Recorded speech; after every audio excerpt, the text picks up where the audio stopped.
Cool. Awesome, guys. All right. Well, welcome to. Actually, it's the third season of Existence podcast. John's been here before. We have a new guest for the first episode of the third season. Edda's mom, also known as Nicole. Mm-hmm. What's your last name? Sullivan. Mm-hmm. Cool. Where's that from? What kind of name is that? Irish. It's Irish? Okay. As Irish as you get. Sweet. Well, thanks for being on, Nicole. Thanks for being on, John. John's been on before. He knows the vibes. He knows. Shouts out to all the followers out there. All them followers out there. Yeah, no, they're probably sick of hearing my voice. Yeah, as always. But for those for those who haven't, John, introduce yourself. Who are you? What do you got going on? I am Evan's best friend, aka friend soulmate, and we out here in Portland, Maine, just living life. I'm currently just exploring new options, and that's my life right now, is being a new person in Portland, Maine. There we go. Whatever that means. I don't even know what that means, but that's what I'm doing. Whatever that may mean to each of us. Nicole? I'm Edda's mom. Edda's mom, and this is lovely dog right here. I don't know if you could see the dog off screen, but that's just pretty much my whole personality. Yeah. I got Edda about 2 months ago, and that's just who I am now. There's just no other person. So where are you from? And what brings you to Maine? I'm from Newburyport, Mass. Okay. So not that far away from Portland. It's about an hour away. Yeah. I might ask you questions I've already asked you, but it's not for me. It's for the people. Yeah, no, the people want to know The people want to know. No, for sure. Who is this mysterious woman who has appeared on the podcast? Yes, I moved to Portland in August, so 5 months ago. 5 months ago? I'm going to do the math quick. And how do you enjoy Portland, Maine? I love Portland, Maine. Why? And the mayor's watching. The mayor's watching? Keep this in mind. Well, it's very funky and fun, and there's lots of different varieties of people, but it's not like a big city like Boston. Like, you can walk anywhere you want. I really like that. Cool. Yeah. All right. Characters. I enjoy that. Yeah, there you go. There's a lot of characters out here for sure. I characters. feel like there's more characters than you would expect out here.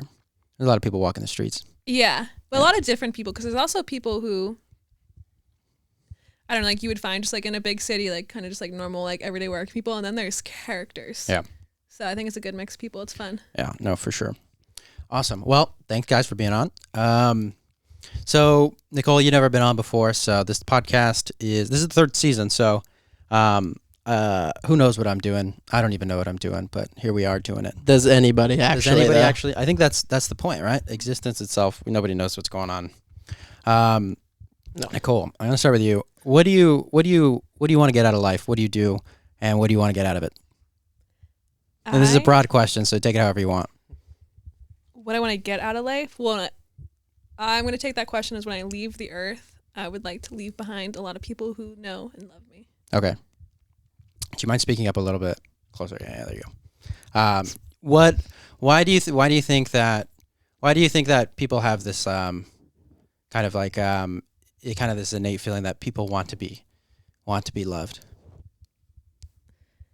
Like, why do people want to be loved? Yeah, why do people want to be loved? I think love is the best thing that this world or earth or your existence can offer. Like, if you don't have love, like, what other purpose is there to life? Mm-hmm. What do you think love is? Love is just caring for someone or something, like, to your bones. Like, you can just feel like you just care for them so deeply, and you would just do anything. You'd put them before yourself always. Mm-hmm. John? What do I think love is? Yes. It's definitely one of the strongest emotions we have as humans. So you view it as an emotion? Yeah. Well, I think it goes more than that. but it's one of our strongest emotions. But I think that emotion ties into like a lot of different feelings. But I think it's the strongest. At the core, it's one of our strongest emotions we have as a human. And I feel like that ties into, like, I don't know. I think it ties into a lot of different things, but at the core, love is an emotion, I would say. Mm. Do you when you think about love, do you view it from like kind of like what do you think about the concept of love in terms of like I think when I think about love, I think of like everything exists within love, or do you see love as something as like an outward expression, something that is like something that you can't. It's like everything for me. It's like is subsumed by love, and it's not necessarily an object. It's like is something. It's like something that we exist within. Yeah. Do you view it as that, or do you view it as something that you like try? That is something that is within something bigger. I would say I would start off. I don't think you can control it. I think it's just something that is, and I think that's what's so strong about it is it's like it's not something that you're choosing to do per se. It's something that is there. It's something that happens in our brain chemistry, and I think it's not necessarily like a necessarily inward or outward feeling or anything like that. It's just something that is. So I think it comes. It's a product of like your brain chemistry. I think so. I think it's what you perceive things, and it's how you view things, and if you connect with certain objects or people or anything in life, it's something that you just have a deeper feeling towards than something else. It's something that just is for you. Is it when you say it is for you, like what is it that I don't think you choose love.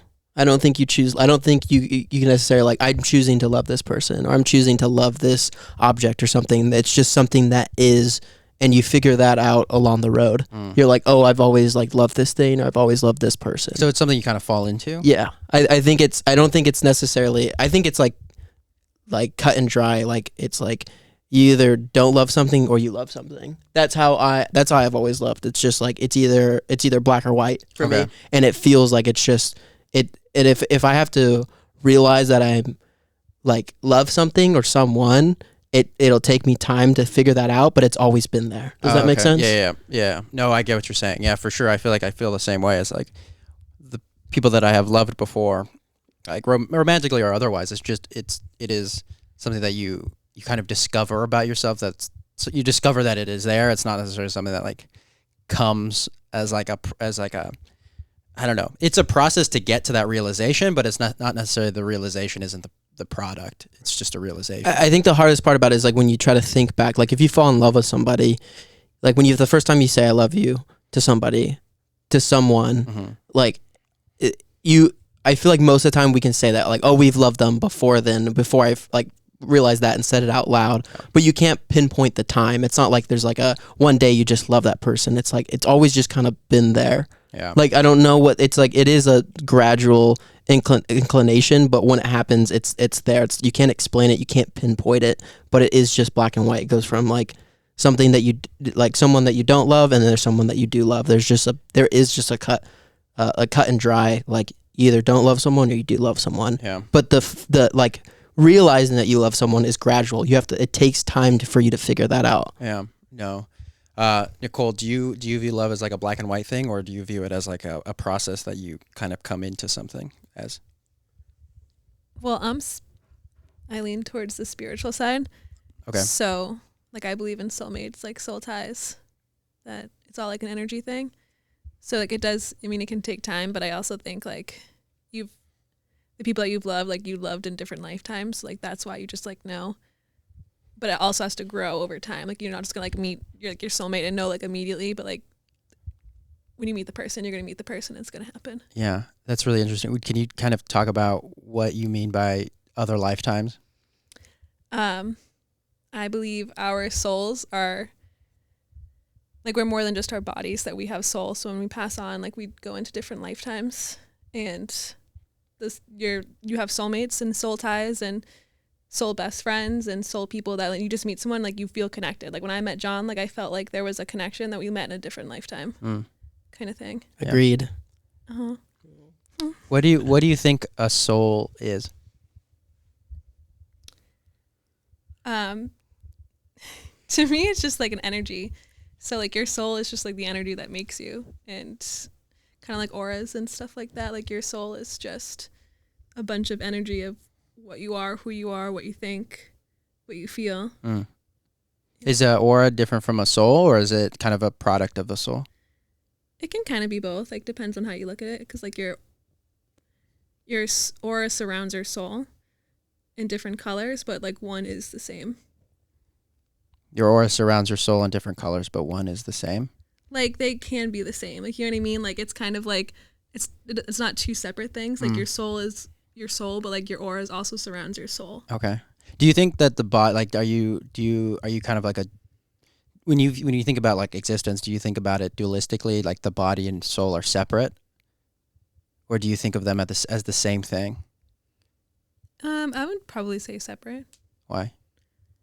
I think your body is just your physical tie to the world, but your soul is different and can move on to different places.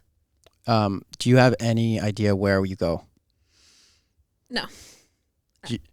You don't have any idea? Do you, I mean, I think that's the thing is like nobody has any idea, but I think a lot of people have we have a lot of Theories, yeah. Yes. Which is actually really, like, I think that's like the most interesting thing, because like life is just a massive mystery. We're all just stuck in this one existence and we don't know what it is, but we're all trying to figure it out. But I think that's why, like, I think death is one of those things where, it's for me, it's not just something that motivates me to get stuff done here, but it motivates me to just think about, because it's just a mystery. It's just something that is to me something that like is immensely interesting to solve. You know what I mean? Like, what is it? What is death? Does death even exist? And so like that's kind of the angle I take about it. But we won't know until we die. That's the biggest thing. Yeah. I was gonna ask you too, going back on love. Do you guys think love is predestined? Predestined? Yeah. Like, do you think it's like it's just not up to us, and it's like it's gonna happen regardless? Or do you think that we have like the choice or the actions to be loved or to love someone? Is it predestined? Yeah, I think this is an interesting question, because I think this is like free will is something free will is something I think about a lot. But more than that, I don't know if that's different from stuff anything that's like fated to happen. Like something that can be determined, if we lived in a deterministic universe, is very different from something that's like fatalistic. So something that's like it's going to happen versus you don't have a choice on whether it's going to happen. Those are two different things. But when we think about love, I think it is one of those things where I'm not really sure whether or not we have a choice on anything. But if I feel like if specifically with love, I feel like less of a choice with it, because it's like something so powerful that you just kind of fall into, like we were talking about earlier. It's just kind of something that you experience and you realize is there without you really choosing it. Do you think it's more powerful that it's already predestined? It's not something that you have a choice in, or do you think it would be more powerful if we had a choice in the matter? Well, I don't know. I think my mind is kind of going towards whether or not I can separate love from whether I can separate everything else that is predestined. Can everything else be predestined or not predestined, and then love be predestined separately? Like, is that something separate? Well, I think there's other things that we could talk about that might not be predestined, but I'm specifically talking about love, because I feel like that's like a huge one. Like, do we have a choice in that? I think when I think about that, I think I'm more along the lines of probably not. No, I don't.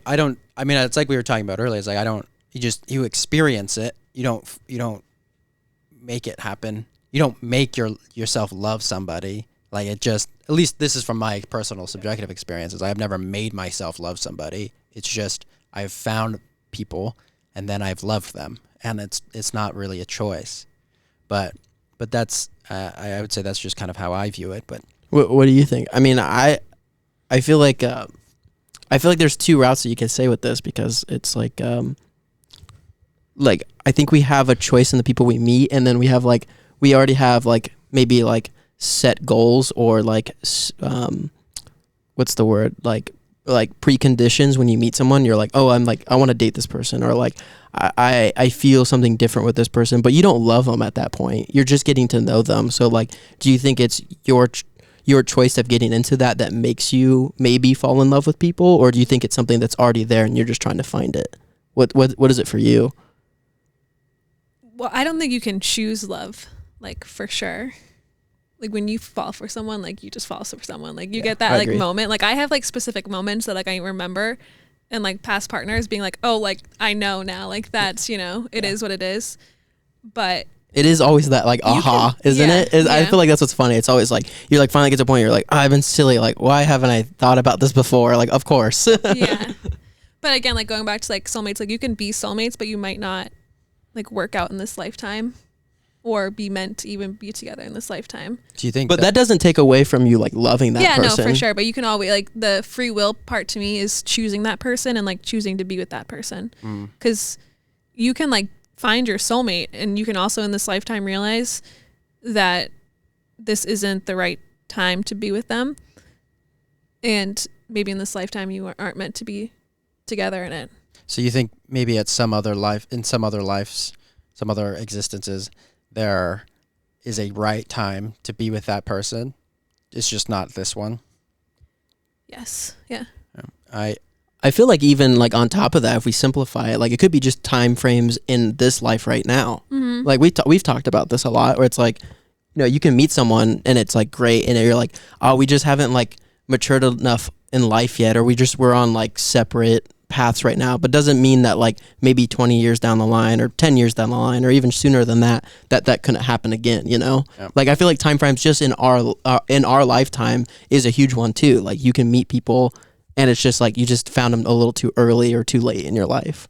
Yeah. I also feel like on that level though, like you can love someone so much that you can accept that it's not the right time. Like you can be like, yes, like this person deserves more than like I could give them, or like a different life, because like you love them so much. Like leaving, I think that is like what all the poets like write about. Like that's like the truth of love. Like if you can like let someone go, even if you love them, because like you know it's better for them, like that is the definition of love. Why is it so hard to let go of someone you love? Because it's the strongest emotion that we have. Yeah. I mean, it literally entices everything in your existence. It literally you envelop everything in your life with that love. Everything. So when that love per se leaves you, and it doesn't mean that the love isn't still there, but it's just gone now. Like you don't have that person enveloping that. It literally changes your world. Yeah. You go from being overwhelmed in that, and that's your core to you. That's your standing ground. That's what you're sitting on top of, to being completely swept off, and that love goes away. That is just the biggest change in life. That's why it's so hard letting that go. But you know, because you love that person and they love you, you know you have to let that go. Mm-hmm. I think one of like the biggest lessons in life to learn is like just because you love them doesn't mean you need to be with them. At least at this point, you know what I mean? And so like that's, and who knows what the future may hold, but like at the whatever present moment you come to, you realize like this might, the best thing for us both, because we love each other, is to not be with each other. And that's such a hard pill to swallow. And you know, I it's something that like doing once is hard enough, and you know, then you do it multiple times and you're like, oh, this really, really sucks. What do you think the difference is between different types of love? I mean, there's like romantic love, and there's different types of, I mean, the people you love romantically are very different types of love. Like at least from the way I experience love, like I can love somebody romantically and then love somebody else romantically in a completely different way. What do you think is behind that? I think it's the different personalities. Like you can meet someone, even if you met someone that's very similar to your past relationship or past partner or whatever. It's like you're still bringing in two completely different personalities into one, and that love is going to be very different from your past, you know? And it doesn't mean that there aren't similarities or like certain bits of that love that feel very familiar, but I think overall it's its own thing through different people. It's through different relationships and different partners. It's always going to be a separate and special love. That's what's so exciting about it, because it's something so new. There's similarities there, but in the end, it's something that's exciting and new, and that's why I said it envelops you, because you're like, "Whoa, I've never felt this way before." It feels similar, but it's different now. It's so much different. You know, it doesn't take away from that love that you had, not at all. You know, it feels familiar, but it's like, "Well, this is something so special. I'm holding on to this again." You know. Yeah. I think it's just different between each person that agrees to be with each other. It's just a different love between each one, each relationship. Yeah. Nicole, have you ever been surprised surprised by the person you've loved? Like, have you ever fallen in love with someone and been surprised that it's that type of person?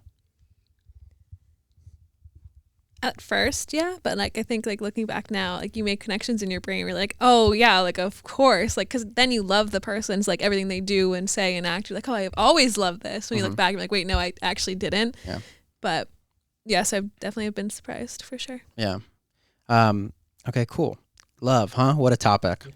I kind of want to switch gears here. Nicole, what's your favorite thing to talk about? Aliens. Yeah. I was gonna go there, but you said it before me. Okay, cool. Aliens. Do you aliens believe in exist. aliens? They exist? Yeah, and the government knows that they exist. And the government knows that yeah, they and they've exist? been plotting against us for decades. Decades? That aliens are bad and we need to fear them. And they're these crazy things that are come out of the sky and going to abduct us. So if there are aliens out there, do you think they're good or they're bad? I don't know if they're good or bad, like compared to like what in our like existence. I think in like their own world, like they're probably great and like fine. But I think they're just so powerful and so much beyond like our knowledge and what we have like technology wise that they'd probably be terrifying to know like what kind of power they hold for us. And like we probably would say that's bad. I feel like if we have aliens, they have to be observers. Like at this point, like we haven't been. Okay, so here's my theory. Or this is what Let us hear it. I think. So there's evidence of aliens, like building the pyramids. Like there's always been this. Like it started like we were Homo sapiens. No, we were Neanderthals. And aliens came down and took the Neanderthal DNA and took their DNA and made Homo sapiens. That's how we gained consciousness. That's how we gained to like become humans who could speak and write and like have conscious thoughts. And it got to a point where they were giving us technology to build pyramids and like all these like kind of stuff. They made the decision to leave Earth because they wanted us to find our own existence and be our own, culture and whatever it is. But now the federal government knows, like the president and the CIA knows that aliens exist, but forever they've been trying to turn us against them because there's going to come a point where we're going to have war with them. And like they don't want to like the government wants us to like stand behind it and be like, yeah, of course we're going to go to war against aliens. Like there are these like scary extraterrestrial things that are trying to like do this and this and that. What do you think their like reason is behind that though? Like why would they want us to go against them? Didn't they try to help us? I think they've always been helping us, but I think right now they are observing us and they're just kind of staying out and like letting us do our thing and see if we're just gonna, use atomic bombs to blow up the whole population. Which we are. Yeah. At this rate. I think this is like just more of like they're just watching us to see like if we sink or swim and not intervene yet. But why would the government think that's bad if back in the day they know that aliens procreated with Neanderthals and created created human beings that we know today? And it's power. Were Neanderthals not like conscious back then? No, they were just like normal. They were just like cows or Are cows horses. not conscious? Not in the way we are now. So they have accelerated our conscious experience. Aliens. Yes. What are aliens do? What is their? That's what we're trying to find out, dude. Well, I think the correct term is extraterrestrials. The politically correct term. Yeah, the politically correct term. Sorry for everyone that I offended saying aliens. Sorry, aliens out there. Sorry. Don't beam us up, if you're please. in the room with us. I think aliens can be like. I think aliens can be something that we would not even expect. It. Like aliens could be here right now, in this room, and we would have no idea because it's something so foreign to our own experience or our own consciousness that we'd have no idea what it's like to be an alien. We couldn't even conceive of what an alien would look like. Possibly, at least. I don't know. I like I said, I think that like if they're coming here, like if we don't have the technologies to like see other extraterrestrial things out there, then they're coming to visit us. So I think that they're observers, but they haven't, like maybe that like in the past, like we've heard these like stories of like, Roswell or whatever, where it's like, oh, there's like a crash and it's been like evidence and then they like clear it up, like I definitely believe that like these stories like have happened, but it's like, it's just so rare and like between all of the like other crazy, outrageous, like not true stories, that like that's what I said. I think that they're observers. Like I think that they want to. Like, it's what you said. It's like, are we gonna blow each other up? Like they're passing by us. If they're passing by us, like they already have way more technology than we do. So they're kind of looking at us like, oh, these people are kind of interesting. Like, what are these species doing on this like round ball? You know? So it's like, and then they get a little closer, and like maybe sometimes it fails, or like one of us sees it and they're like, oh, this story, and it's like maybe those stories were real, but I still think that they're not like enticed with our life. I think if we did, it would be more obvious. I think it would, like, a lot of us would believe it, because a lot of it would be a lot more like true to what we see and what we believe. I think the government fully knows, and they have communications with like their leadership, and I think the government is fully preparing us in the next few decades to come out saying that they know about aliens, that aliens are real, and that they're going to make They have already a connection with us. Well, have you guys ever noticed every have. single time that they announce like, oh yeah, we did have like these weird things that we found in like the CIA, or like we do have like some things of aliens, always happens when it's like a crazy news time. Like COVID happens, they drop an alien bomb. Or like some other big news story, like they'll drop an alien bomb, because like it kind of lessens the blow a little bit. Yeah. So for the next 20 years, they're going to be dropping these little tiny bombs to the point where we're numb to aliens. Where like everyone's going to be like, oh yeah, of course they're real. So when they do come and they do show up, we're not going to be panicking and going crazy. Like they're giving us little breadcrumbs, and every single time there's some big thing that happens, there's always an alien story that comes out. And like they do that specifically to soften the blow. So it's not just the big story. It's kind of just in the background. Do you and think it numbs you out. Do you think it's like to control our like reaction to it? Like it's like, so when it does come time that we're not going like freaking like wacko and crazy, or do you think it's like controlling it like in the bad part, like they don't want us to know? Like, no, they're gonna tell us soon. I think the other life forms have probably said like, we've given you guys enough time, or like there's some reason that they're gonna come in the next however many decades and start making like connections with us. And I think the government is preparing the public for that, so there isn't a full-on like panic. People are like going into like their bunkers and like not coming out, or like, you know, going to the grocery store and, you know, buying $10,000 worth of food because they, you know, are we scared. do that over a disease, like let alone freaking aliens. No, like, I think we're easily the next spooked. is that there's gonna be like a body or something like that, and they're gonna tell us that it's like 10,000 years old, and then like not to panic, and then they're gonna like start being like, oh okay, it's actually earlier than that, and it's gonna start coming down to like, by the time in like 100 years, it's gonna be such small news that an alien made contact. Yeah. Well, let me ask you this though: in in today's age, like what's the hard hitting evidence? Because I feel like there's already like pretty credible stories out there right now, and there's still people who are like, I don't believe that. But it's like, what are the ones that are going to come out where we're like, oh no, as like a human race, we're like, we can't, like, this is real now, like this is actually like they're here and they're real, like, ancient civilizations.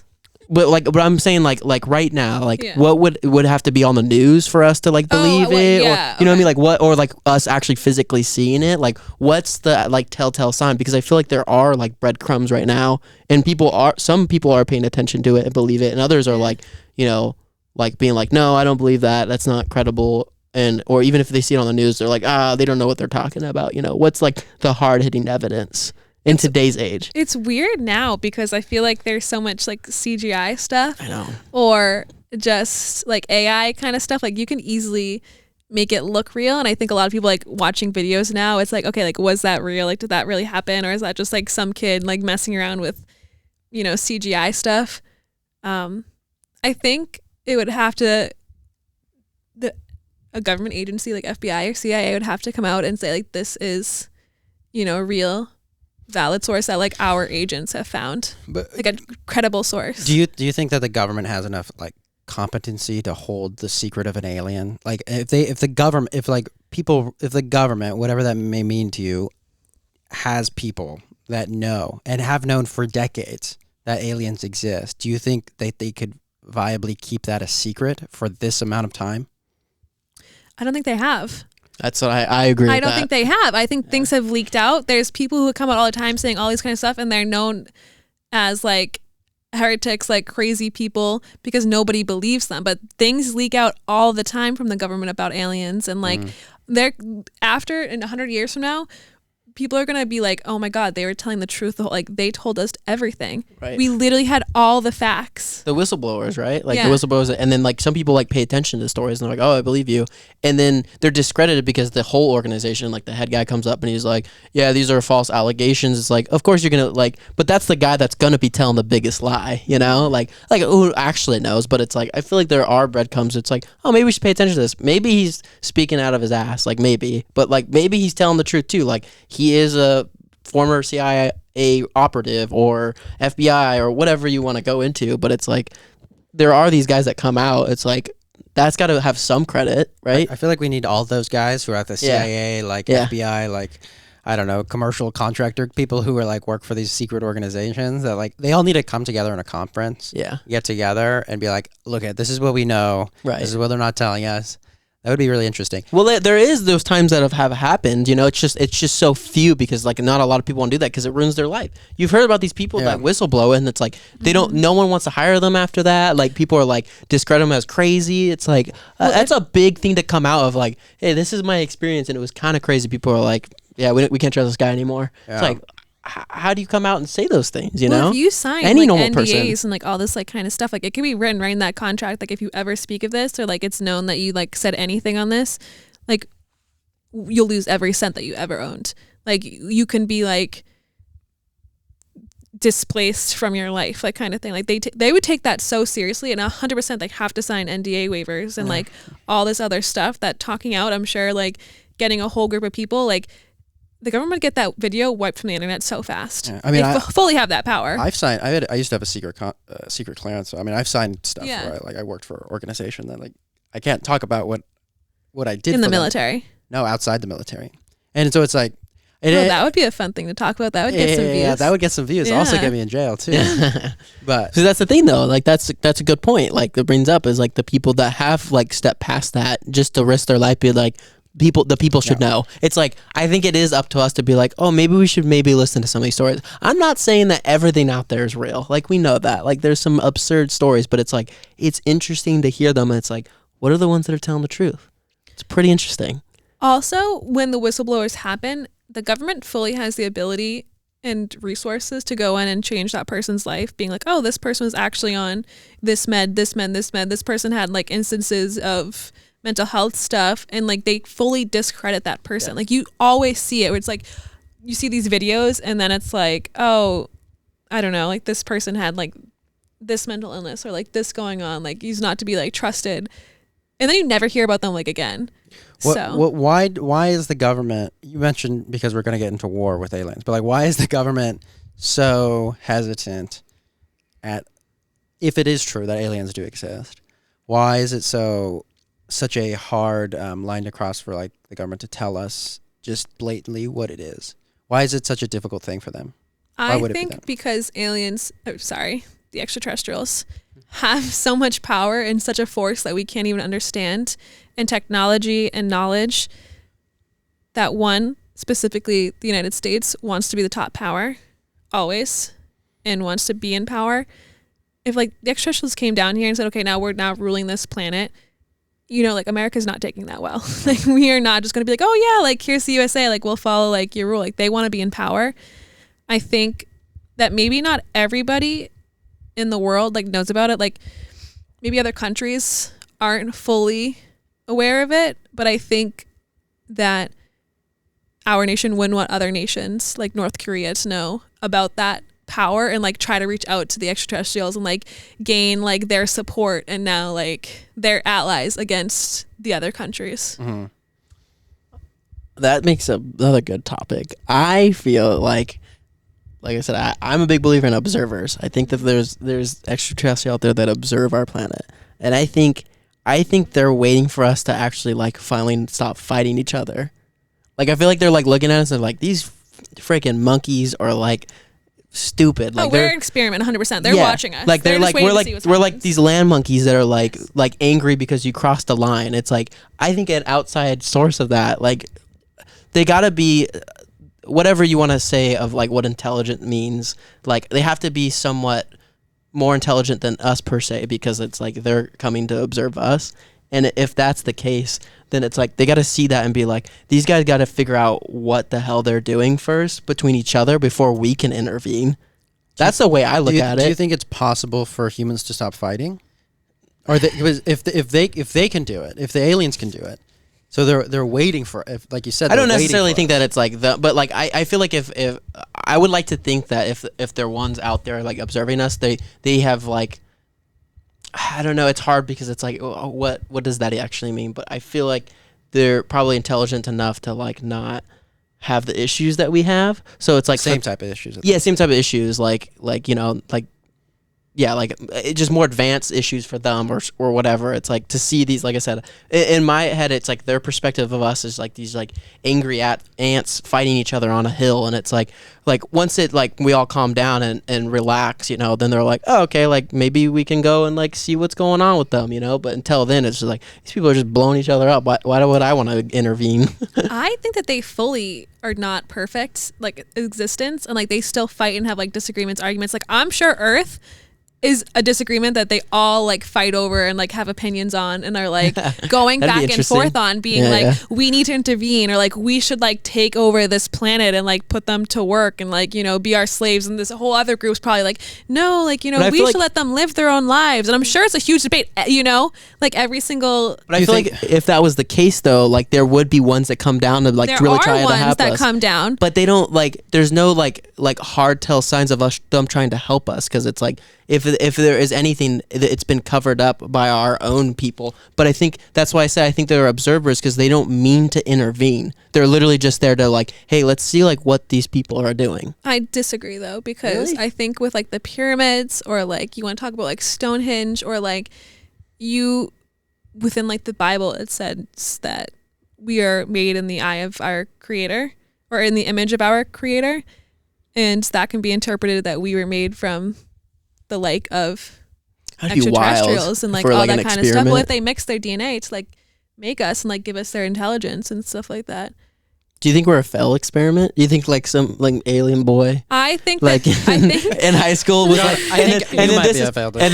and then this is why we question like existence and everything, is like there's something that we didn't get developed enough in our experiment. They're like, oh, it's a lost cause. These people don't know what they're doing. Like, I think they didn't finish us off because we don't have the answers to literally anything. Yeah, I think there's like two lines of thought when people think about like aliens observing us and like taking interest in us. Is like, one, are we interesting enough to be observed? And or two, like maybe we're really interesting and this is why they're observing. And it's like, I don't know. I'm really not sure what to take on it. Because like at the end of the day, like what I think it's kind of a question I want to ask you guys is like, what is the most compelling piece of evidence there is in terms of like hard proof that aliens exist? What is something that like, or is it just a lot of things that have built up on top of each other? Or is it like, how do you feel like, why are you so compelled to say that aliens do exist? I'm not religious, again. But there is a lot of stuff that points to like early gods and goddesses were actually aliens coming from the sky and like having all these like powers and all this like kind of stuff, and like being praised and doing all these things that seem like unworldly actually came from aliens. Like all the gods that we write about, all the gods that we see as being also like powerful and all that kind of stuff is just because early life saw aliens and like, or had stories of aliens and began worshiping them. Can that not be due to just our limited capabilities and knowledge back then as a human species, coming up with ideas like you see thunder and you're like, wow, God's angry at us. It must be the thunder god, because like you just look up and it's just you hear the insane thunder. There's a good point to that. I always thought that too, but I think we're discrediting people that were extremely intelligent for their time. I think there was people that are out there that are like really like, or like universally, I think is a good point. Like what you said too, is like, maybe. Like throughout history, dude, on all aspects, no matter what religions, there's always a story about some higher power. coming from the sky. Some higher power, and then there's like the stories across the board of every religion about like a major flood and stuff like that. Like, so there's these things that are like, okay, like there's some credibility here because it's like these events have happened, because on all aspect, whatever you want to believe, whatever book you're reading, there's cross references in all of it, and the core of that is, like you said, is some like higher power or something in the sky or something. And it's like, I think we're discrediting that if we're just like, oh, that's not true, we were just dumb back then. We weren't dumb. We just weren't figuring. We just didn't have the technology. It doesn't mean that we weren't intelligent. Yeah. Didn't mean that there was incredibly smart people for those times for millions and millions of years. Like, we didn't know that, you know? Yes. No, you're right. And I think it speaks to the fact that like there's still so much how future generations will look at us and think about how stupid were these exactly. people. But at the same time, there was a serious lack of knowledge that we know now that they weren't privy to back then. And I'm not saying you're wrong, but I'm just saying there's probably multiple ways to view that, especially when there's no like hard, I mean, like, what's the hard evidence we have back then? It's just passed down stories about aliens existing. I mean, it's a lot of it is due to our own interpretation of what the ancient civilizations thought they were or thought about. I mean, like you mentioned, like the pyramids or whatever. Like, that's our interpretation of, like, if the aliens built the pyramids. If that's what you believe, then that is our interpretation of what might have happened. It's not their interpretation of what might have happened. I think we can boil it down even simpler than that. It's like, out of the entire universe, we realize how massive our universe is. You're telling me there's not one thing out there that's living? No, I do believe in it. I think aliens do exist. Sound like a hater. No, but I'm not a hater. No. But that's my point. I was like, we don't even have to go into as far as like books or religion or what we thought. It's like, let's just base off of like the facts that we have at hand. Our universe is insanely enormous. It's huge. Can't even fathom it.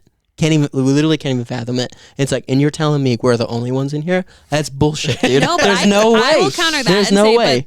The conditions to let life live is also astronomical. Absolutely. You know what I mean? Like, absolutely. But we actually might.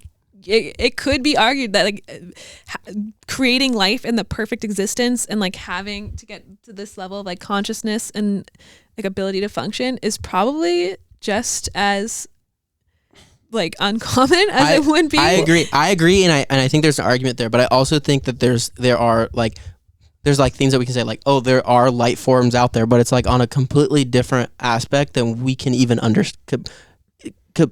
start to understand or comprehend. It could also be so small that like we could never see it with our exactly eyes. Or like another dimension so or something tiny, like there's so many different ways that you can go about it, and it's like, doesn't mean that they're not there. It's just in our monkey brains we're like we're limited in like how we perceive things, so they might be out there but we would never know. Well, yeah, and to your point, Nicole, I think you could totally be right, but then we could also totally be wrong in terms of like whether or not these conditions were like so astronomically high that it just became like the perfect concatenation of events where we've created. Maybe it's more common than we think. Or the fact that like I think there's kind of like a thought that goes that like, you know, like it only exists to us because it is the place that we are in. Like it feels like it would be like a 1 in a trillion chance that life exists here, but only because we're here, and it's not because it's like that's actually the chances. It's like it feels like it's made for us, and it feels like everything's perfect and everything has to go in these conditions. But that's only because we are in these conditions and not because these are like a universal principle of conditions. Evan, I have a question for you. Yes. How did existence start? What? The podcast or existence itself? No, existence itself. How did the universe begin? How did matter, atoms begin? Well, that's a question, huh? Mm-hmm. I think this is like so Big Banger. Yeah, Big Banger. Probably not. No, I mean the Big Bang is just the end of where our knowledge just has nothing left to go right now. Like currently we are just at, I mean, we used to think that, you know, the sky was the end of the limit. Like that was like you look up in the blue sky and like that's it. That's all there is. And we've expanded that to the solar system, and now we have like the universe, whatever that means, and like there's got to be things past that. I don't think that the Big Bang is the end all be all for all existence. It may be for this sort of existence, but like in terms of existence itself, I highly doubt that the Big Bang, but the Big Bang is just a placeholder for something that we don't know. The Big Bang is something that is an idea that we have held up because that's where our knowledge ends. That's where our knowledge stops existing, because we don't know what's past that. But it doesn't mean that that is inherently when existence started. What it is, though, I mean, I think that's like everything. I mean, that's like when science, like when you think about like physics or chemistry or anything like quantum mechanics, like you think about like the smallest. You try to discover like what are the smallest particles in existence. What are the building blocks of existence? There's like particles and quarks or whatever, but those things we still don't know what they are. Like they're still illusory to us because we don't know what we don't know what a quark is inherently. We know that it exists, but we don't know what it is. And it's like that's a mystery right there. I have no idea. But where it comes from, what do you think? I don't know. I have no opinions on this one. This one I'm like, I have thought about. And the Big Bang doesn't make sense to me. I mean, obviously I don't have like that level of knowledge to understand it to begin with, but to have absolutely nothing, like zero, like also the thought of zero is not understandable. Like nothing, like zero is not like nothing. Mm-hmm. Like not even black space, like nothing, not even space. It's the same for infinity. We don't actually know what infinity means. That means nothing to us. So yeah, that one I think is probably the biggest question in life that no one will ever be able to answer. Like how life actually started. Well, I think insane. Yeah, I mean, I think it's just like maybe the aliens will tell us. Yeah, maybe they will. Maybe. I feel like even if they had an answer for us, we wouldn't be able to comprehend it. We'd be like, I don't even know what that means. I don't even know what that means. Dude, oh, it's always been there. Well, what does that mean? No, I'm just trying to tell you that it's always been there. I just don't know what that means. It's crazy to hear like the stories of people take like DMT and they're like, oh, I got the blueprints to existence and I understood it, and then I came down and I was like, I have no idea I have no idea what it meant. But I think that's, I mean, this is like why this is why I think like consciousness is so interesting, because like what we think existence is predicated on our own conscious experience of it. Like everything is through the lens of consciousness. What is consciousness? What is existence without consciousness? The awareness of existence. And are they linked or are they separate?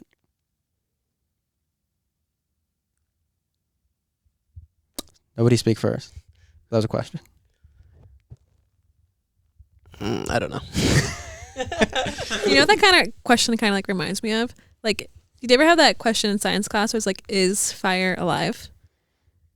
And you go through all like the stages, like, does fire eat? And it's like, yeah, fire, can eat air. Or like, does fire breathe? And it's like, yeah, it's using oxygen and burning CO2. Mm-hmm. And you like go through all like the check marks of like what it is to be living. And fire hits like every single box, but it's not alive. Yeah. Well, who says it's not alive? What is alive? I think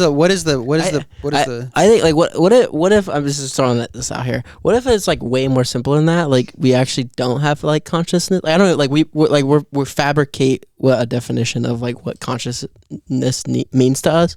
But in reality, we're just like you said, it's like if we're like predestined, we don't have actually free will. It's like maybe we're just organisms just moving and like doing things. Like we think, but like that's just like how we were. Like that's literally how we were like created. Like that's how like we went from being these little organisms until we are now, and we're like we give ourselves like way too much credit. Like we're super smart and all that, but like what if it's like dumber than that? Maybe it's just like we're meant to think these things and do these things because that's just how we are. Yeah. That's who we are. We have no choice in the matter. But we've built this artificial idea of what a self is to us, and then we not really. But what if that's a part of it? What if that's a part of the like us being our like these organisms moving around, meeting each other, doing stuff, like blowing each other up, well, like killing each other. Like, what if that's part of like is because we're like, oh, we're smart, like we're thinking about this thing, we're actually building this up, we have a consciousness, we're aware of these things. It's like, what if that's just part of our species? What if that's just part of our being these organisms? I think it's definitely a part of that, because I mean that's what we are doing right now. I mean, we can't separate that. We know what we're doing, and we are thinking, we are conscious of our own awareness of things. Yeah, but what if that's just simplified? That's just what we're meant to do. Like, why do we have to like bring it further than that. Like maybe it's more simple Well, than that. what do you think is being done? Like, how do you think that's being amplified?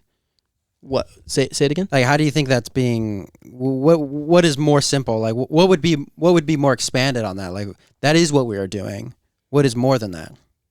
I think that like sometimes we give ourselves like more credit where we're like we want to know more questions and answers, and it's just like it's more simplified than that. It's like it's just like what you said. It's being going back to free will. It's like we don't actually like we're not doing this because we're like smarter and we're like thinking about these and we have consciousness. It's just more of like, oh, this is just part of the process of being alive and being species. Like just like is just thinking about those things. That's just a normal reaction to how we are. Yeah. Does that make sense? Yeah. Like, No. it's not like we're like, oh, we're really like breaking out of the loop. We're really like we're doing DMT and we're like figuring out the universe. It's like maybe we're just like experimenting with things and we're just like questioning things because we have the ability to, but maybe it's simplified of like looking at a cow and it's like maybe it's conscious and stuff like that, but it's probably a lot more simplified. What if for something else or like for like a bigger picture. Yeah, well, I think you touched on it. Like maybe we have the ability to do it, but right. it's not like like I mean, having the ability and doing it are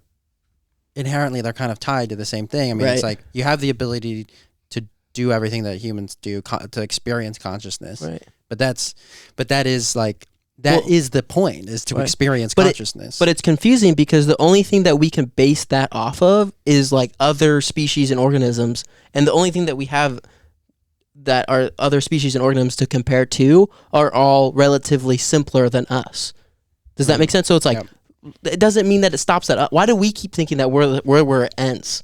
Yeah. Like, why do we, because that's the only thing that we can observe is the stuff around us. So it's like, what if there's something else where like, we are the ant in the hill. They're like, oh, these dumb fucking ants. Like, they're not conscious or like, they don't have like, whatever. What if there's like something that's more intense than consciousness? But it's like for us, like that's where we're limited. More intense than consciousness. Yeah. Like, what if, you know what I mean? So but how would we even process that? Because that's where we are. But we limit ourselves. We're like, we're the smartest. We're the ones that are most conscious. But it's like, I don't know. Maybe if there's like another thing in the air that we talk about, like maybe going back to aliens, like what if there's some other species out there that's just like, oh, these people think they're so smart, like these humans think they're so smart and they don't even know what this means. They're only conscious. Where it's like, it's like conscious all the time of like everything, they know all the answers to everything, and it's like we would never be able to perceive that because we're just limiting ourselves of like, oh, we're smarter than ants. Like, yeah, of course we are. Well, it's the only thing we can know. Like I think that's like why I gravitate towards, because it's like it is the only thing you can know is that you are conscious. Like the only thing that is, like you might, I mean, if you take like a solipsistic view, like you are the only thing that exists. I don't think that's true. But if you're looking subjectively at your even like, if you're looking subjectively at your what experience is, like you're the only thing that exists here. I can't prove that Nicole exists, but you would assume that she exists. She exists within my conscious experience. But like you can't prove that she exists. No. And so maybe I think it's an interesting point. It's like maybe there are things that are more, but maybe there are things that are more conscious than conscious. But but to even begin to fathom what that is impossible because we cannot fathom anything higher than consciousness itself. Oh, I think we get comfort of like you said, like I can't prove that like Nicole's exists, but like because she has consciousness, we can both talk about it. We're like, oh no, we can all agree on that. Like we're living this exact same thing. We're thinking about these things. We're like talking about these things. I think about the same thing. Like I'm experiencing the same way. I'm living life in this like weird way, you know. But it's limited to just us. We can't start talking to a fucking cow and be like, you get this, right? It's like, and we can't talk up. We can't talk up to something in the air like an alien and be like, oh, you get this, right? It's like no, like we have no idea. So it's like we're limited because it's just like who we are as humans, and it's like I think we give ourselves too much credit for that. Like it's like there's like maybe there's something more, and we are just as simple as like an ant on the hill. That's my point. Well, yeah, I mean, and then there's the idea. I think we're just more complex beings. I think we're just more complex beings, but it's hard for us to justify that like it ends with us because we only can observe lower than us. Yeah. Does that make sense? Yeah, no, I get what you're saying. And I think this ties into the concept that I think doesn't get enough credit, which is panpsychism, where everything is conscious. Like the atoms, the particles, whatever is existence, the building block of existence, are conscious. They are inherently conscious. Consciousness is fundamental, like that's what existence is consciousness itself. And so all matter is a building block of consciousness. And so as consciousness grows, you grow into like humans and you grow into ants. And like this our audio board is conscious, like the camera is conscious. Well, then how do we not have that memory of the other consciousness? Like, how do we not know? Memory is a very different thing than consciousness. At least it could be conceived as a different thing of consciousness. Because if we all have consciousness, wouldn't we have memories of us being conscious in another form? We could, but where it's like, not to get disgusting here, but I remember being conscious as a sperm before I was a baby. But you don't. Exactly. And so, but it's not. So that's why I don't think memory is necessarily linked to consciousness. A consciousness is simply experience. Like, okay, I'm not saying this is true, but I'm saying like you could conceive that consciousness as just experience, and just being experiencing something. So it doesn't necessarily have to be tied to memory. But what do you think memory is? Memory, all alone in the moonlight. Or I don't know. What do you think memory is, Nicole? I took neurology classes in college. Yes. So memory, to me, is just a very scientific building blocks of the neurons, synapses. It's a building block of the neuronic synapses. Yeah. Yeah. Like, I don't know. When I think of memory now, I just think of sitting in neurology classes and just seeing, like how the synapses work and how the myelin sheath, what's it called? Myelin sheath, deteriorates and builds depending on so the whole use it or lose it is big in memory. So if you're not using your brain, that's where they see a lot of cognitive decline in people. So the best way to keep your brain going is by using it. Yeah. No, making for sure. those connections. It's a muscle, like anything, But once it's gone, you can't get it back. It's gone. Yeah. Once the connections are broken, the connections are broken. What do you think the scariest disease to die of is from? Disease? Yeah. I will say, so I just had a grandfather who passed from Alzheimer's. I'm sorry. And that one is that I was going to say the same thing, actually. Well, it's interesting. Well, just because when he was suffering for about 5 years. In the first 2 years, I think everyone was super upset about it and super trying to be there with him every single day and still trying to make those connections, But then it gets to a point where he doesn't know anyone. He doesn't know who I was. He doesn't have any memory of who I am or any memories that we shared together. He doesn't have any memories of himself either. He doesn't remember what his favorite ice cream flavor is or that he likes to go fishing or things like that. And I feel to go that way, he died over 5 years. You know what I mean? I think that's a pretty tough way to go out and then have your family watch you do that too. I think would hurt me the most. I don't want my family to have to watch that. Yeah. No, I completely agree. And I think it does talk about goes back to the point of you don't need memory to be conscious, but you're he's still conscious. He's still aware of something. He's not remembering what those things are. And yeah, I think it's incredibly sad. I mean, I had a great grandma when I was young who had Alzheimer's. And yeah, I remember going into her place and she didn't know her son, didn't know anybody. And you just, she's just taken care of. But yeah, I think it's incredibly sad. I think it's one of those things where it's the worst. It scares me so much where I was a few years ago was really scared that I was getting Alzheimer's. Early onset. Yeah, but it was just anxiety. It wasn't and I wasn't anxious about it, but it was something that was in the back of my head was you never know. And then it was I realized I was being dumb and I actually don't have Alzheimer's, but it's just because it's such a scary disease to conceive of having, because you just forget everything. You can't remember anything. And if you can't remember anything, what are you living for? Yeah, you just totally lose yourself and who you are and yeah. I feel the scariest point about that is it's such a common disease. I feel if we actually looked at all the diseases, there's probably ones that are way more intense than Alzheimer's, but that is one that's so common that happens to so many people that it's that's terrifying. I when you put, because I know we all have done it where it's you put them in your shoes because you can't help it because you're experiencing it with them and you're that. I don't even that's just sad and terrifying at the same time. It's because they don't know. You can see on their face they're they're not choosing to be this way. They're like, I don't even know what my name is. Like, that's crazy. Yeah. Like, what would that feel like? It would be terrible. It'd be confusing. And how long do you have to go through that? Couple of years, you know? Yeah. That's why I feel like definitely I want to put in a clause into my like my life plan, my life insurance plan, which is like, if I start losing my mind, like, just I know it, but you're not stand it. legally allowed to. I'm not allowed to do that. Most state, no. Just say that if I'm, I can't get euthanized, right? It's like No. there's only a handful of states. I don't even know.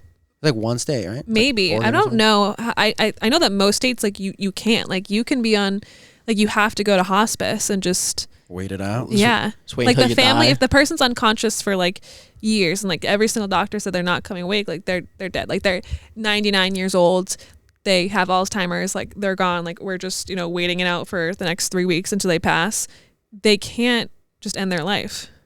Yeah. That's crazy. Yeah. Oh, I think there's a lot of good reasons to end your own life. I mean, and that's not like Don't tell me the good time. I don't say that lightly. I really don't say that lightly. But like, there are diseases where you are terminally ill, and you know, like, this is it. I don't want to spend my life suffering. Like, where this is gonna hurt me more to like spend an extra few months, a year alive, because it's just gonna be painful to me and my body and my family. Like, just end it now. Yeah, but that does change across the board with different people too. For sure, You have to yeah. But understand it's a that personal too. decision. It's a personal right, decision. Right. It's a 100% a personal decision. You can't choose to end somebody else's life. No. Unless you like, unless you're like, it's written down in the clause. Like, that's what I'm saying. Like, if I had some terminal illness and I was like, I'm gonna 6 months, it's like, that's it. But like, I don't want to go through that pain. Yeah. It's all like basically 99% chance I'm gonna die. But I feel like that's a whole nother conversation when it's like present. Like even if you're 80 years old, and even you're like, I've spent like a good amount of time in this life, and you're like getting like, you know, like symptoms of like having like losing your memory and everything like that, and you're like, oh, I need to like do this before, like, where I'm like, you know, if it gets real bad, like, take me out or whatever. But it's like, I think even at that time you have to be like, do I really want to like just end it because of that? Like, I think that would be a hard conversation, even if you're a person where it's like, I don't want to ever have to go through that. It's like, when it's there, like, we can say this retrospectively because it's like, oh, it's like, that's time. But it's like, what if like tomorrow you get diagnosed with Alzheimer's, like, and it's like, you're like, oh shit, you would seriously want to end it now? Like, no, it's crazy. That's a whole nother cabal game of talking about it tomorrow. No, it's a good point, because like with anything, especially with death, is like the main thing that like, you don't know what it's going to be like until you're faced with it. You know, it's until you're told, hey, you're going to die. It's like, I don't know what that's like. And I'm assuming you guys don't know what it's like. So it's like, it's as of yet. But like, that's the thing. That's like, you don't know how your mind is going to react to anything, much less like being told you're going to die now. And like, even if you do have a terminal illness, like, who's to say I think something differently? Who's to say I signed some contract today and think about it differently tomorrow? You know what I mean? And so like, when I'm actually faced with the problem, I would also apply that mindset and statement to like everything in life.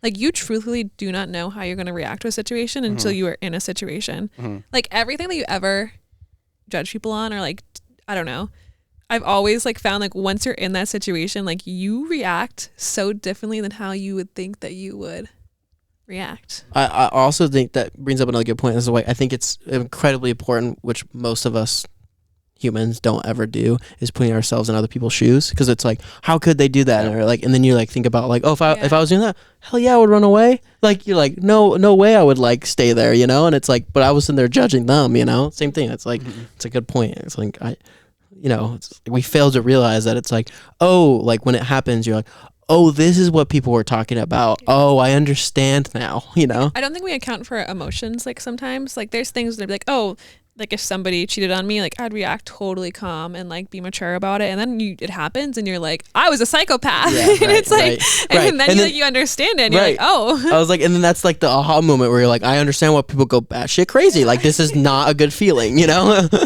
Yeah. Well, Nicole, how do you think you become more of a person who kind of understands like other people's situations more? Honestly, going through it. I think the best people I've ever met in my life have gone through shit. You know, like they have just had so many things that you'd be like, oh my God, like how did you like make it through? Like how are you a good person and you've been through so much bad shit? No, that's really good point. Yeah. No, that's really good. It's like with anything, it's gaining the experience of like learning, because you realize like when you realize retrospectively, like you look back and you're like, oh, I wasn't doing good there, or I made mistakes there, and now that I've gone through it and had time to process and look back on these things, you understand how, from an objective standpoint, why not you did the things, or you did the things you did do back then.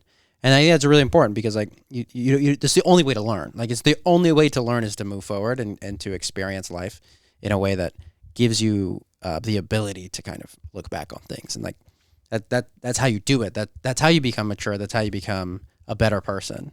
But at the same time, like there are situations which I will never be in, and you'll never be in, that you can look at and think, like, how do I put myself into the perspective that they're going to be, even though like I'm not in that situation. But you can give them credit. You can give them the empathy. You know what I mean? I think there's also a point to touch on that too, where it's like you also, on the other flip side of that, of a person that's gone through the experience and the one that has it and then is judging that other person or judging you about it, it's like you can't get angry with them or like get upset with them, because it's like they haven't gone through that. Like you have to, like, it's a lot harder for you to put yourself in that other person's shoe if you haven't learned it, than for you just to be like react in like a normal way of being like, oh no, I reject that or whatever. And it's like, oh, you don't know what it's like, but you can't get upset with that person. Yeah. You can't be like, oh, you just need like, you're immature now. Like, you have to also give that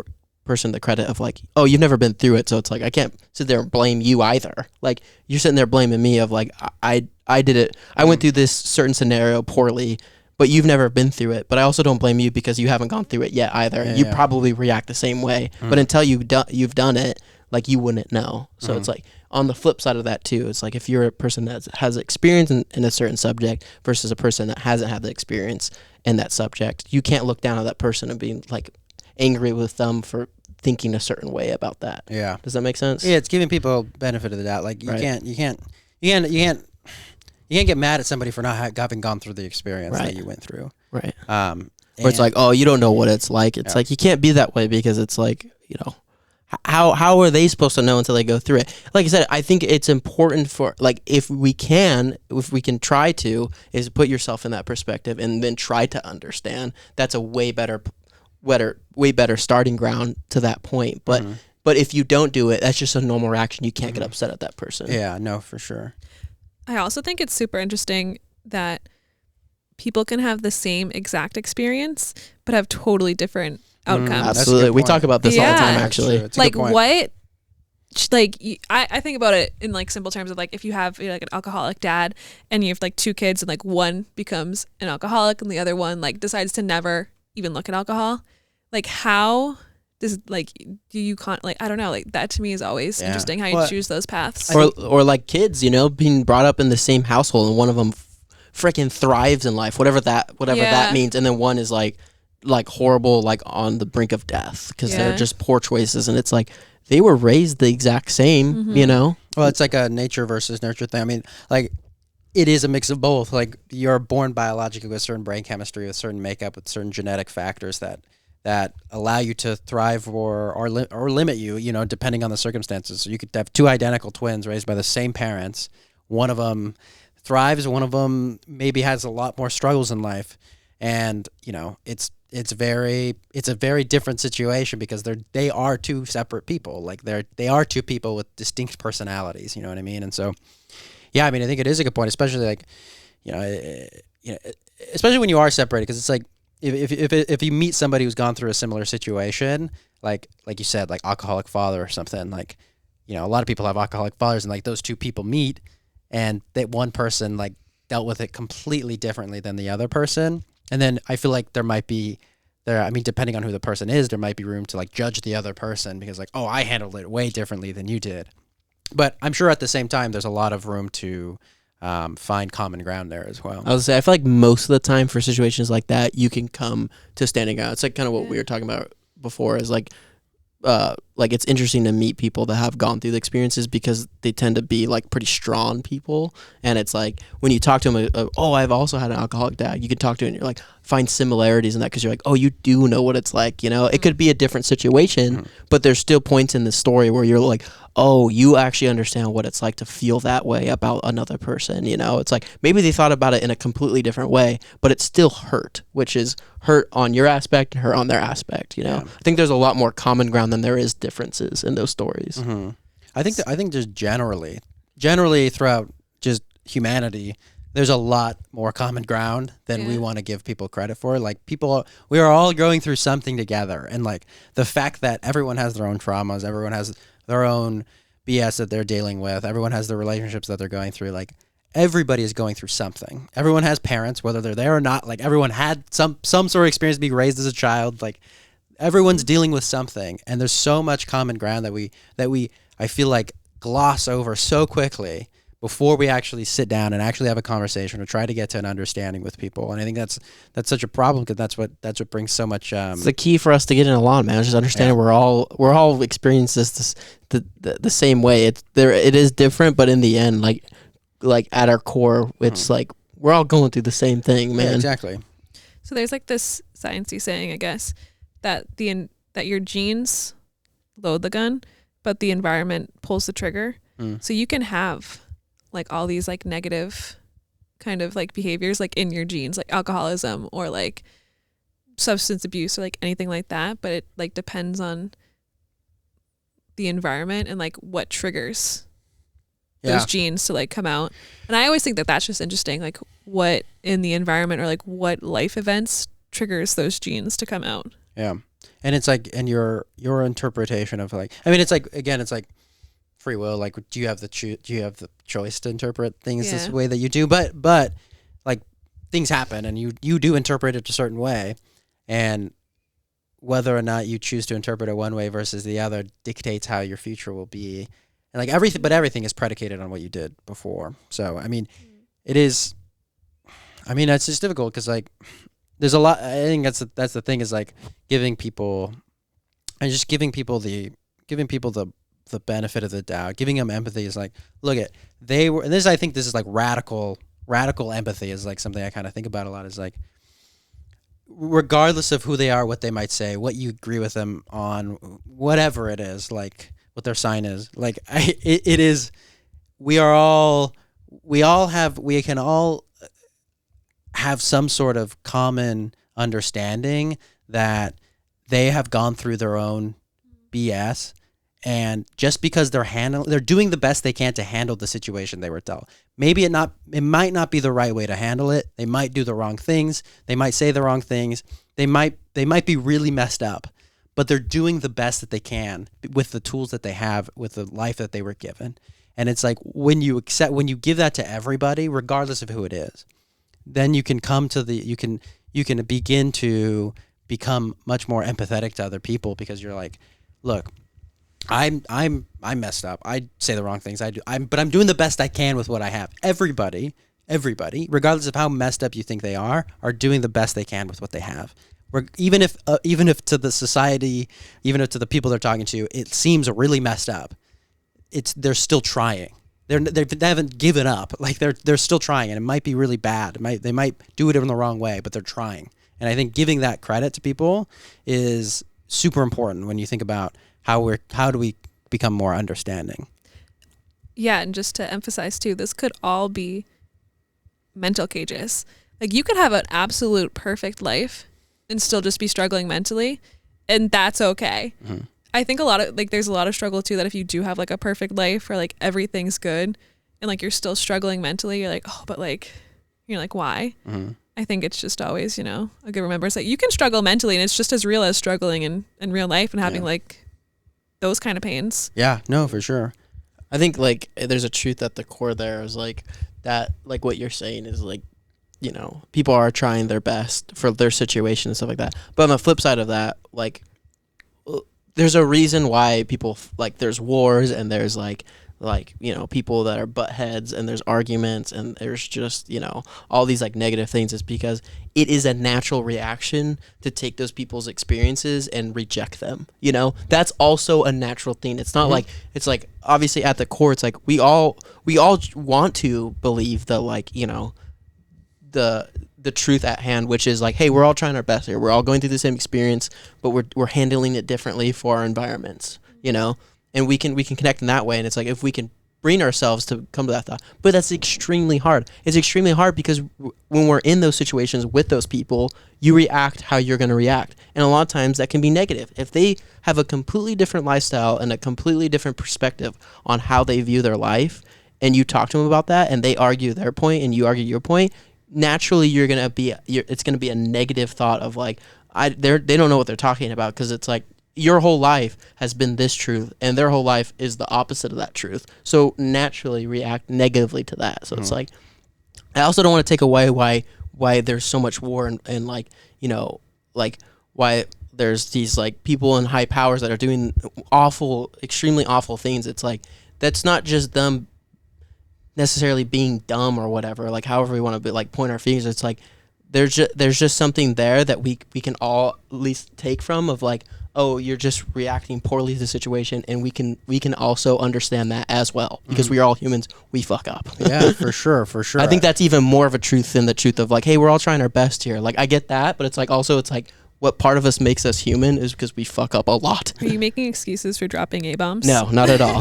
Not at all. But I think it's just as not more important. I think it's just as important to understand why these things happen as well. Yeah. On top of like the truth at hand of like, we're all trying our best here. Totally. And then you mean, it's like, you think about people in positions of authority, people in positions of like high levels of government. It's like, we don't know what it's like to have that power. I don't know what it's like to be a leader of an entire country. Even if I think I'm going to do the best I can, like, I guarantee you I'm going to mess up. And that's not an excuse to like drop bombs on other countries. Yeah, not at all. Hey, just shouts out, don't do that, guys. It's not a good thing. But I am not voting for John for president. He's like, they'll just understand I'm angry one day and I drop a few Yeah. bombs. No. They'll get it. no, but it is something that most people don't deal with, and we are viewing it from a lens of somebody that is the person who would get bombed and not the person that presses the bomb. And it's like that, obviously, like, it's important to understand both. It's important to understand, at least important to be aware of what you might not know. You know what I mean? It's like, be aware of like how they're going about it, Exactly. Because you're like, how could you? It's like, yeah, most of us can agree, how the hell could you? But it's like, also, there's a reason why they're reacting that way. It doesn't make it right. No, it doesn't not make at it all. The right decision. Not at all. But there's a reason why it's reacting. It's being aware of that reaction to that situation. Could you guys take a life from another human? Well, yeah, I mean, I remember because I was in the Marine Corps, and I thought. Interesting. Yeah, so I mean, I thought about this a lot, and I haven't killed anybody, but I was in a position where I would have had to if it got called for it. And so I remember having a lot of discussions with because I used to like fly in helicopters, and so I had a lot of discussions with a lot of pilots about this because like it was my job to protect the helicopter, like I was shooting guns at the side of it, and I remember like having one conversation with it was like in like the middle of like the desert with like, I don't know, like 30 other guys in this one hut. And it was about this pilot, and it was like me and him having a conversation about taking other people's lives. And he used to be on the ground back in like 2004, like in Iraq. I forgot what it was exactly, but he ended up killing somebody that was like his son's age now. And it was like, I don't know, he's like 13 or something, like 12. And we ended up talking about that. And it was such an intense experience. And like, he asked me, like, do you think you could do that? Like, do you think you could do that? And I was like, I don't know. Like, that was the whole conversation, was like, I don't know until I'm in that situation. That's the only thing I could say. And like, people gave me a lot of shit for that, especially being in the Marine Corps. Like, no, I'm going to fucking kill him. And it's like, you don't know how you're going to be till you're face to face with, like, it's you and it's the person trying to kill you. And I don't know what it's going to be like. If that day ever comes, then I'll deal with it that day. But that's why so many people are so messed up in the military, because they come out of those situations and they're like, trying to morally and ethically and like socially and like spiritually trying to understand what they've done. You know what I mean?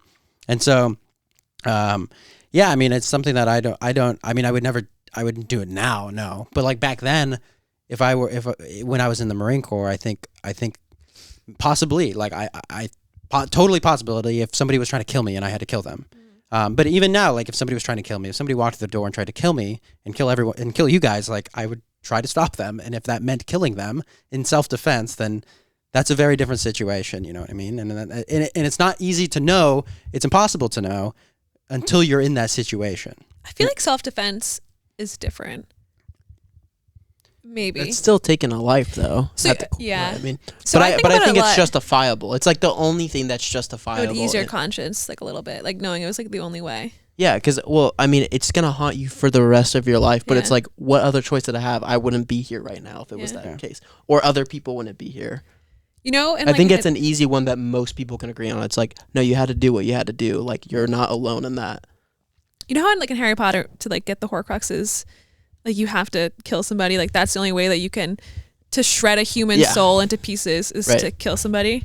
And I fully I think that's so true. Like the only way to like break a soul is to like commit like that sort of act. You can't. It makes a good point. It's you literally can't do anything more than that. Right. Yeah. Yeah.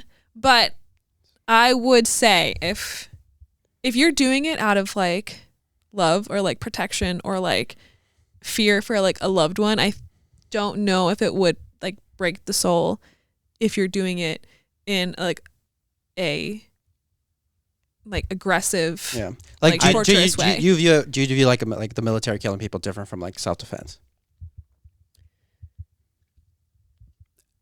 You could speak honestly, please. Listen, I fully support the military. You don't have 100%. Like that's the hardest. No, I do. It's the hardest job. I don't think a lot. I think it's just different because like it's such like a high scale. I mean, when you're in the moment and it's, between like killing a foreign enemy or like your brother getting shot, like obviously you're going to like do what you got to do. I don't know.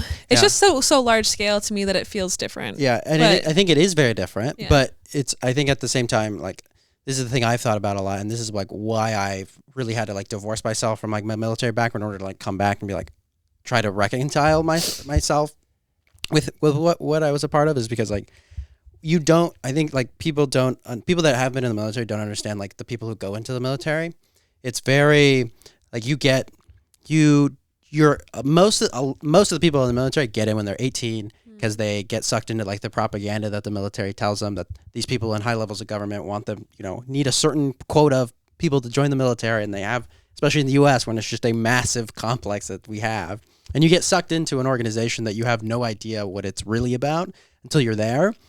And then at that point, you're not thinking when you're like on the front lines, when you're kicking in doors in some foreign country, you're just trying to protect yourself at that point. You're literally you're trying to protect yourself and the group you're with. It's not like you don't, like consciously, like, yeah, there's larger governmental political forces at play, but when you're face to face with somebody that's shooting at you or trying to kill you and your friends, like that's what the moment is. It's not like people want to kill people. Not everyone in the military is like a bloodthirsty maniac who wants to like kill people. Yeah, no, I think the general feeling is that that's not it. Yeah.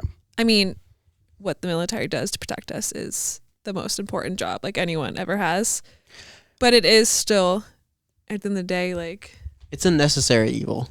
Yes. I think it's and like, I know that we can't just like stop fighting and like everything's good. This is how I feel. But like I wish I could just stop it all and be like, hey, like we don't actually have to do this. Of course, like I think most people agree like killing's bad. Like most people can agree on that. Like except the psychos out there. But it's like I think it's way more complicated that with that in the world, and everybody understands that. So it's a necessary evil. We have to have a military to protect ourselves because people have so many vast theories and decisions and perspectives on everything that we're gonna clash at some point, and if we're not protected, like we're vulnerable and we will be killed, you know? So it's like, it's a necessary evil, but like, you don't blame anybody for like being like, oh, like, how could you have this like powerful military? It's like, it's a necessary evil. Yeah. It's, you know, we agree, guys, like if we, to the core, like we can agree like this, like we don't want to be killing anybody, but like, we also have to agree that we're not perfect and we make mistakes, and that means that we're going to try to kill each other. Yeah. Like no matter how we justify anything, like at the core, we're going to make that mistake every freaking time. I think the problems arise when we sort of upplay how necessary it might be. Like there is a lot of like it's like de-escalation. I feel like is not getting enough credit. Like there's a lot of countries trying to kill a lot of other countries. But like there's not enough effort put into like having a global de-escalation effort to be like right now, yeah, the military is necessary, because if the U.S. got rid of its military completely tomorrow, we would be screwed and we'd probably get blown up. But if we had a collective effort to like try to bring down, and I think I hope we're on that path. But it's just such a hard path to walk, because but the problem with that, Evan, is like we're tribes, and if we de-escalate it, then what's gonna say is like, oh, these guys are like weakening, like this is our time to attack. How do we know on the other side that they're gonna be with us in the de-escalation of the military per se? Oh, it's because we got to get rid of humans and then go straight to AI consciousness. Because like, I think like humans are tribal. That's what I'm saying. And we need to have some sort of evolutionary step away from our tribalism. You know what's gonna happen? But I think that's what we can all agree. Like we all know that like we're not at all at that point. So it's like we have to have these things to protect us, because if we don't, we will die. Yeah. You know what's gonna happen? Aliens are going to present themselves, and we are going to become one tribe against the extraterrestrials. We are going to all team up, and we're all going to get on the same page, and we're going to leave everything behind, and then we'll be one tribe. We'll be Earth. Once the rest of the universe is open up to us, we're not going to be like Japan or India, the United States. Like, we are just going to be Earth, and that will be our tribe. Pangea. Yeah, but then we're going to fight other planets. Yeah, and then we have war with planets. But yeah. then it's like, that's even worse, because it's like planetary. Who's that guy from the material. Avengers? Military. Oh, Captain America? No. the Robert Downey Jr. No, the guy who wants to blow up half the population. I feel like it's every Avengers. Oh. I don't know. The purple man. I don't watch the Avengers. I'm sorry. So you know what also rattles my brain, talking about like killing people and how it would like legit shred your soul. Like it would be something that would just mess up anybody, right? Mm-hmm. Serial killers. Yeah, that's what I was like. I've never really. It's very interesting. Like it just doesn't affect them. Me. Like it thrills them. Yeah. It's. I think it's a psychological. That goes against all human nature. It's a psychological defect. Like it's a brain. Yeah, so that's a brain chemistry. So the connection's just not there. To like, there's a missing thing. Yeah, there's like a missing link in your brain chemistry. Some misstep that happens neurologically. That's like. It's just past that. Yeah, I mean, and it goes directly to like happiness or thrill, instead of like horrid experience and negative thought process on it. It goes straight to big connection to not. Yeah. Like that's why there's so few just though. Like caught. I think there's also like that we can take hope in like. I always think about that. I think once you start diving into like serial killers, you're like, how many are out there right Especially now? Especially in the 70s, 80s, where like there wasn't good technology or like cameras. There was probably so many. It is fascinating. It is fascinating because you're like, what? How many times have I walked by these people? Also, the characteristics. No, I thought about that. The characteristics of serial killers too. Like they're always like incredibly intelligent, and like there has to be something. Like I want to like their brains need to be studied, because maybe when you lose all empathy, like you gain like so much. Yeah. No, I feel like they have. I feel like there's been studies of like that's so scary, like of like the brain chemistry and like, and there is like huge differences between like normal like functioning like just regular citizens versus like serial killers that taken like multiple lives. There's like they'll see like the like brain chemistry. And there's like huge differences. Yeah, but that's all. Like those studies have had. Like you can see depression in someone's brain, or you can see like anxiety in someone's brain. But specifically with like it's the same thing with a serial killer where you can pinpoint That's what crazy. you can see a serial killer's brain and realize that they're a serial killer. I mean, I don't know what the technology's at right now, but like the point remains that it's in their neurological makeup or whatever it is. And I think it's really scary because I mean, yeah, I think it's something that I always like. Some people are like super fascinated, and I've always just been scared about. It's also really sad too because it's like a lot of the stories that you hear about serial killers have had like the worst bring up like childhood of their like of like anybody else. And it's just like sad, and you're like, oh, So they're that like goes they got back to, a like, lot of The like, genes load the gun, the Right. environment pulls the Yes. trigger. Good point. What's a cycle? Like Yeah. just like child rapists or something. Like Yeah, yeah.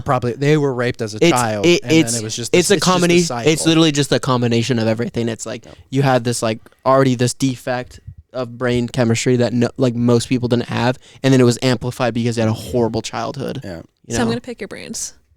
So anxiety is like when you think like on like when you're looking at the brain, it's the amygdala in your head that's firing neurons at inappropriate times and like inappropriate quantities, which gives you like that anxiety thing. Like it sets off the alarms in your brain. So it's not real. Like whatever is giving you like panic attacks and all that kind of stuff, like really like isn't there, but it's just in your head and like your chemistry and the amygdala firing off wrong. And like you wouldn't blame someone for having anxiety. Like you'd never be like, oh, like, you know, like it's not your fault that you have anxiety. Like it's a mental illness. You know what I mean? We're saying that, you know, being a serial killer is mental illness. So how do we blame them? Well, like it's not- schizophrenia. So like when you're talking about schizophrenia, like they physically see things. Like it's not just like they're like making things up, being like, oh, I saw something. The chemistry in their brain is changing so that they can see somebody in the room. Like they think there's somebody standing over in there in the corner, like fully believe it, can hear them, can see them just like a normal person. They hear actual voices. But we would never like blame someone for having schizophrenia and be like, oh, it's a mental point. illness. Like you That's feel the point. bad for them. Do you feel bad for serial killers? I've thought about this a lot, and it's not just like, it's like, yeah, you're right. It's like anybody.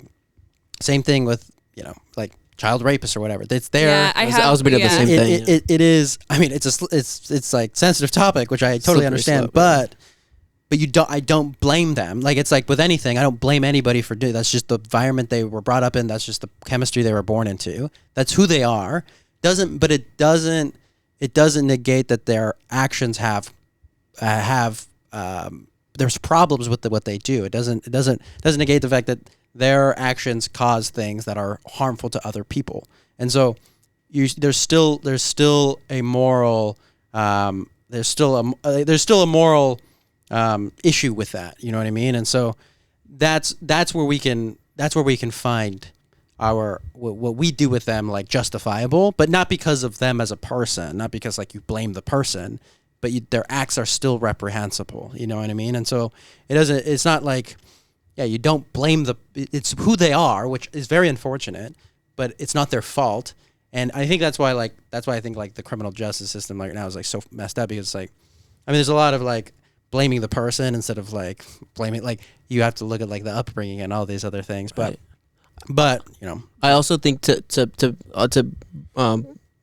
expand upon your point too is like I think you're also not giving you're not giving the credit, if you don't think that way, for the people that do have those issues and they recognize that, or like people that are like, you know, like are attracted to like children or stuff like that, and they're like, hey, I admit that I am attracted, and I will never act out on that because I know that it's wrong. You know, there's people out there that have that, or someone that has like, hey, I'm seeing people and like I'm having bad thoughts and like it's like it won't end well. I need help now. It's like you're taking away from the people that recognize those issues as well too. Yeah. So it's like I think that's also the case. Is like, yeah, they're out there. It's just like you can't blame anybody because that's literally what is in their chemistry, but it's still up to them to recognize that and understand that it's not okay in our society, you know? yeah. Like this is not an okay thing to do. Because you're, like you said, you still have the actions of like doing those things that hurt other people. Yeah, totally. There's still consequences to your actions. So it doesn't mean that there's no justifiable like morality there. Like there's something to blame. It's not the person, but it's the action. But is that just how the society like we created? So like now this is a society that we created, and we have determined that this is morally right or this is not morally right. But I would say because like as as an entire race, as the human race, most people can agree that that thing is wrong. Most people can agree that like, hey, we can't just be killing each other. Like, we can all agree on that, right? And then there's like the 2% of the population is like, no, I don't see any issue with that. It's like, you're outvoted here. Like, you can't do that, you know? Yeah. No, I love talking about morality, because like morality is like one of the most interesting things. Is like dictates everything that we do, and like whether or not we think it's good or bad. But I think like morality, I was thinking about this morning, is like morality is like, it's a state of like whether or not we're moving away or towards a state of well-being. Like whether or not what that is can be what that is. I think there is some sort of like objective morality. I think there is some sort of like way we can think about morality objectively, and it's more towards like better or worse state of well-being, rather than like rather than specifics. And it's like there's a lot of different better or worse states of well-being. But that's a really complicated topic, and I actually would like to dive into that, but we are coming up on time, and my camera's going to die at some point. So Shouts out to the camera. Shouts out to the camera. Back again. Evan's new camera. It's new to you. It's new. Well, it's actually not. It's actually old and then new again. So this is the point of the podcast, Nicole, that John's aware of. Oh yeah. Which is John, get out your phone, get your Spotify. It's a music recommendation podcast at the end. What are you most excited about listening to right now, Nicole? And it could be, I know you're a big Swiftie, so it can be whatever you want. But anything that you're most excited about listening to right now. Hold on, let me pull it up. John, I actually have a good one. Okay, sweet. I just found it the other day. You don't know about it yet. Okay. So, just along with like the recent ones that we've been on, right? What's the ones we've been listening to? Raina Maria, and Everyone Asked About You. Yeah. Very similar to those vibes. Yes. That's where we left off in the last time John and I talked. This is another one very similar to that. They're called Pohgoh. Pohgoh. Okay. And Friend X. Pohgoh. Friend X. You'll love it. Okay. It's literally it's the same genre as the stuff that we love. Yeah. I listened to that. I was like, oh, there's another one. Sick. I'm excited. Yeah. Okay. They're a little more low key. They're a little more cut and rough around the edges than our other ones, which it's already. Yeah. But it's good. So for those, it's like 90s, for those listening, it's like a 90s emo. It's like a 90s emo with like a female lead. With a female lead with like very like voice. Yeah, very like low tone. Low tone. Sweet voice. Be careful with your words. I know. No, I don't know how to describe it. It's like what's ethereal? What is ethereal? It? Ethereal. That's what I would say. Yeah, but like ethereal, but like with dark tones. Yeah. Does that make sense? Yeah. It's like they have like such a beautiful voice, youthful voice in like a very dark and like deep band. That's like which I love. Like the heavy bass with like the lead guitar and like the drum, and it's just Pohgoh and Pohgoh Friend X. And do you have any songs by them, or that's the Friend X is the song. Oh, that's the name of the song. Okay. Pohgoh is the name of the band. Gotcha. Pohgoh, Pohgo. Okay, sweet. H. Sweet. Nicole. Okay, I'm gonna butcher the name, but I just found this person randomly. Also, I don't know if they're popular. Mon Rovîa. No idea. Okay. I just found him on like TikTok one day and I thought it was really cool. TikTok's actually a good place to find what kind of music is it? It's like music I would listen to like going on like a hike or like just like sitting outside kind of thing. Well, what kind of like genre is it though? I don't even know. No? I just listened to like one song the other day and it's just made all right, we'll have to look at it. Yeah. All right. Is it like, do you have any like I'll play a snippet. You can't play copyright. I'm not gonna play like the song. Is it like reggae, rap, rock? Can it be described as anything? Indie? It's its own genre. No, you know what's it called? That one. That one. Yeah, that one. Yeah. That was good. I would say like not soul, like kind of newer soul, I guess. Like R&B, like soul. Yeah. Smooth and soul. Smooth. Yeah. Okay. Cool. No, that's sick. I'll add it to the description. What about you, Evan? What's Please your... take it out. I've been Listen to listening- the music and then like go back and be like, no, she totally I know. butchered that. No, we got some wild recommendation. I've been listening to Flatsound recently. Really sad. Very I sad. exist, I exist, I exist. I exist, I exist, I exist. It's a great song. By Your Side is a great song. I'm actually very curious. Sorry, I didn't mean to take this No, away you're from good, you. you're good. I'm very curious to how you think about Evan and I's like music tastes. I don't think you actually know Yeah. type of music where No, you I got- know what you like to listen to. You got a little bit into like what I was doing on the drive home, but like I was like that was giving you a taste. You like the sad punk rock. Yeah. Yeah. But I haven't showed you like the It's like more wide than that. yeah, I know. But that is. But what do you what do you think about that stuff? I'm just curious. No, I love. I mean, Okay. I Don't lie to primarily. us. No, I like. Well, I mean, that's fun to like listen She's to. But like I. this freaking Oh, no, I bullshit love again. that. No, it's literally Please, so please turn it good. off. I like soft rock, like 80s kind of soft rock kind of stuff. Yeah, 80s soft rock. Yeah. I feel like either people like with like the taste that you and I have, people are either like, oh yeah, they know good music, or they're like, you guys listen to garbage. Yeah. Or like Nick Cage, like that kind of stuff's good. Not Nick Cage, Nick Cave. Oh, Nick Cave. I Edit was like, that. Nick Cage. Edit that out too. I Nick didn't- Cave. Just Yeah. kidding. I I didn't love know he Nicolas made Cage, by music. the way. He stole the Declaration of Independence. You know Yeah, that, right? yeah. I don't think we're supposed to talk about that. Oh, it's a secret with the aliens. No, cool, awesome. Thank you guys for being on. I really appreciate Thank you, it, John. dude. John, I don't even know how many times it's been for you. Returning guest. Also, thank you, Nicole, for letting us do this. Yeah, and thanks this for- your beautiful yeah, abode. yes. Humble abode. Thank you so much for. Yeah, when letting you us in guys your get the home. check, just leave it on my. Yeah, Yeah, we'll for make sure. sure. it is. Yeah. She fed us too. Cash before or this, check? So Cash. I like cash. Yeah, cash. yeah. Okay. Venmo? Cash. Yeah, Venmo. No, just cash. Okay, Oh, sweet. okay. No, You gotta pay the dog. You gotta pay the. You gotta pay the other girl. Someone's gotta pay for his food. No, thank you, Nicole. It really means a lot that Yeah, you sat honestly. down and Thank talked to me and John. You were great to talk to. Very interesting person. I know you said you had nothing to talk to, but as soon as you talked about aliens, you got like it just was off to the races. So My eyes light up at aliens. I like how like pretty love it was interesting. like I oh, am an yeah, a couple alien. I just want things. everyone to know And that. then aliens was like I have everything to say about Yeah, it. yeah, Aliens. yeah. No, you were great to talk to, and I'm really interested in your perspective. So thank you so much for being on. Thanks Bye. For having me. Bye. Bye.